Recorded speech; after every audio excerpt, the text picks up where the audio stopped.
dui kewarganegaraan akan diberikan secara terbatas dan khusus. Paling tidak ada 2 kategori. Yang pertama kepada mereka yang para atlet dan lain sebagainya. Wamenkumham terkait dengan kebijakan dui kewarganegaraan. Silakan. Makasih Pak Menko, Bapak Ibu Menteri, Bapak Wakil Menteri Kepala Badan.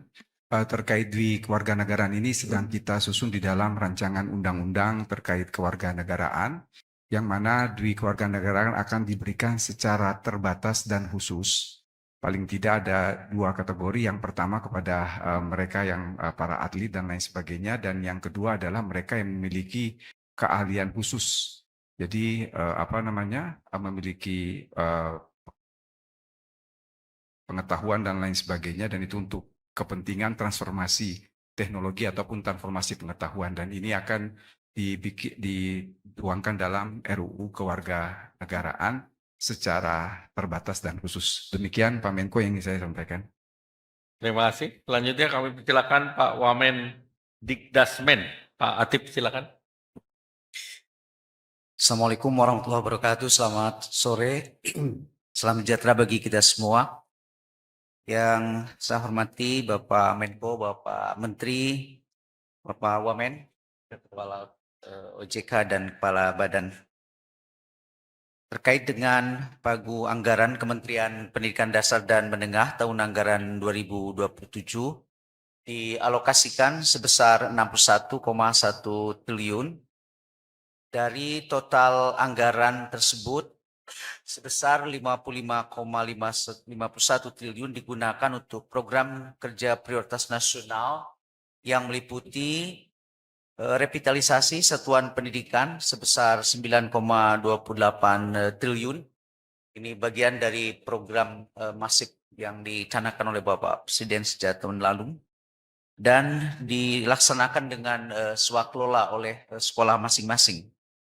Selanjutnya, inisiatif awal untuk menuju terselenggaranya wajib belajar minimal pada jenjang pendidikan dasar tanpa memungut biaya sebesar 5 triliun. Kemudian bantuan perlengkapan sekolah sebesar 250 miliar.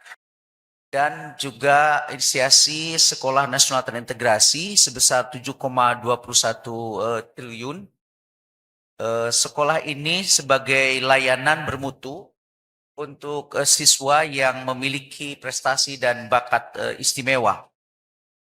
Kemudian digitalisasi pembelajaran sebesar 5,83 triliun. Peningkatan kesejahteraan guru non-ASN sebesar 14,9 triliun.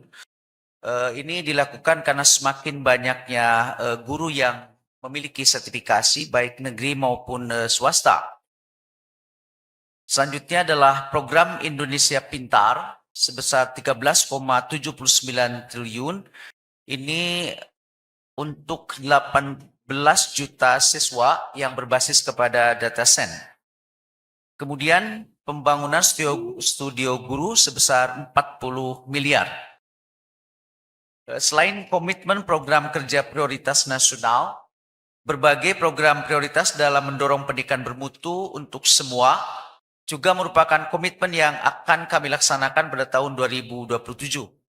Berbagai program tersebut antara lain beasiswa afirmasi pendidikan menengah untuk para siswa dari daerah afirmasi serta siswa dari pekerja migran Indonesia sehingga mereka dapat menyelesaikan pendidikan menengah. Kemudian bantuan pendidikan bagi peserta didik berprestasi, beasiswa bagi para guru untuk dapat meraih kualifikasi akademik S1 atau D4 untuk mendorong peningkatan kualitas guru. Selanjutnya, pendidikan profesi guru serta pengembangan kompetensi STEM, MIPA, pembelajaran mendalam dan digitalisasi pembelajaran bagi guru. Dukungan penyelenggaraan pendidikan bagi sekolah Indonesia di luar negeri, peningkatan kualitas pendidikan vokasi, termasuk peningkatan keterampilan dan penguasaan keterampilan baru berstandar industri bagi pendidik dan tenaga kependidikan vokasi. Pelaksanaan pendidikan karakter serta pengembangan bakat, talenta, dan prestasi peserta didik. Pelaksanaan tes kemampuan akademik yang tahun ini untuk ke tingkat SMA adalah yang tahun kedua, dan akreditasi satuan pendidikan, serta peningkatan dan penjaminan mutu satuan pendidikan. Demikian program yang akan kami laksanakan untuk tahun 2027. Terima kasih. Terima Assalamualaikum kasih warahmatullahi wabarakatuh. Pak Wamen Pendidikan Dasar Menengah. Terakhir dari Kepala Lembaga Kebijakan Pengadaan Barang dan Jasa yang dalam perencanaannya akan berubah menjadi Badan Procurement Central. Silakan Ibu Sarah. Bismillah. Terima kasih Pak Menko yang saya hormati, Bapak-Bapak Menteri, Ibu Ketua OJK, dan juga Pak Wamen, serta tentunya teman-teman media yang saya hormati dan banggakan. Menindaklanjuti apa yang tadi disampaikan oleh Bapak Presiden, baik sesi pagi ataupun sesi siang sore hari, ada beberapa cara metodologi yang akan kami lakukan untuk mempercepat proses pengadaan barang jasa untuk tahun anggaran 2027. Salah satu strategi yang akan kami lakukan sudah disampaikan tadi dengan jelas oleh Bapak Presiden adalah tentang konsolidasi. Di mana konsolidasi ini pada tahun lalu, pada tahun anggaran 2025, alhamdulillah sudah memberikan hasil efisiensi untuk pemerintah pusat hingga 54,88% dan efisiensi pada belanja pemerintah daerah sekitar 20 sampai 23% dari anggaran. Konsolidasi ini diharapkan nanti akan berkembang lebih banyak lagi sebagaimana tadi disampaikan oleh Pak Menteri Kesehatan. Kementerian Kesehatan dan juga Dikdasmen adalah dua contoh konsolidasi yang menurut pengalaman kami sejauh ini di LKPP sudah memberikan hasil yang baik. Jadi mudah-mudahan ini bisa menjadi contoh juga untuk kementerian yang lainnya.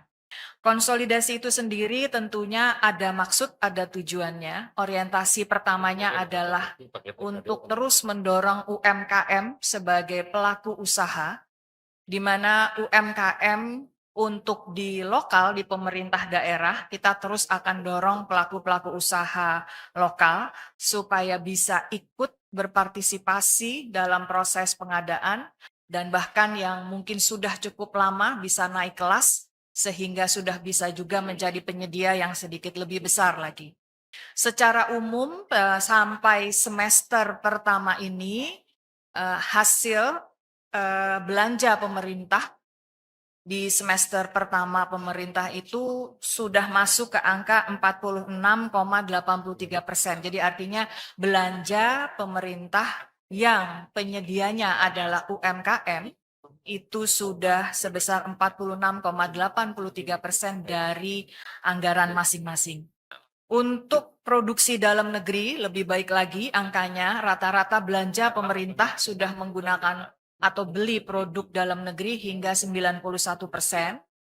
Dan maksud lain dari konsolidasi adalah tentunya ingin mendorong lebih banyak lagi riset dan inovasi yang dikembangkan oleh teman-teman di universitas, di perguruan tinggi, dan juga lembaga-lembaga penelitian, sehingga pada akhirnya konsolidasi ini tidak hanya sekedar memberikan efisiensi, tetapi juga mendorong apa yang disebut oleh Bapak Presiden tadi pagi atau arahan beliau tadi pagi adalah kemandirian rantai pasok, kemandirian industri nasional. Itu adalah tujuan yang ingin kita capai, salah satunya dengan konsolidasi.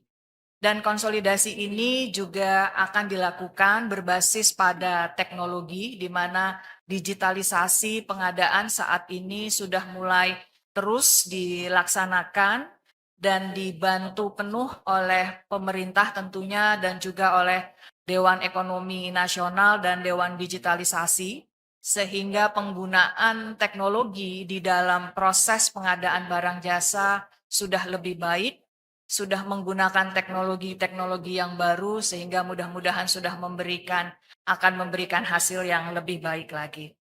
Selain konsolidasi, strategi lainnya untuk eksekusi tahun anggaran APBN anggaran 2027 adalah melalui proses pengadaan yang mendahului tahun anggaran.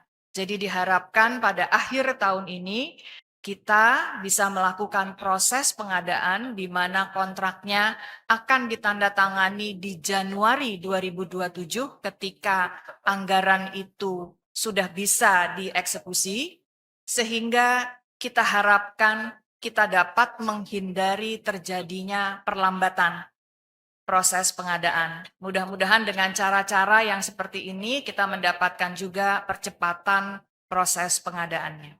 Kira-kira itu Pak Menko yang dapat disampaikan. Bapak Ibu sekalian, terima kasih.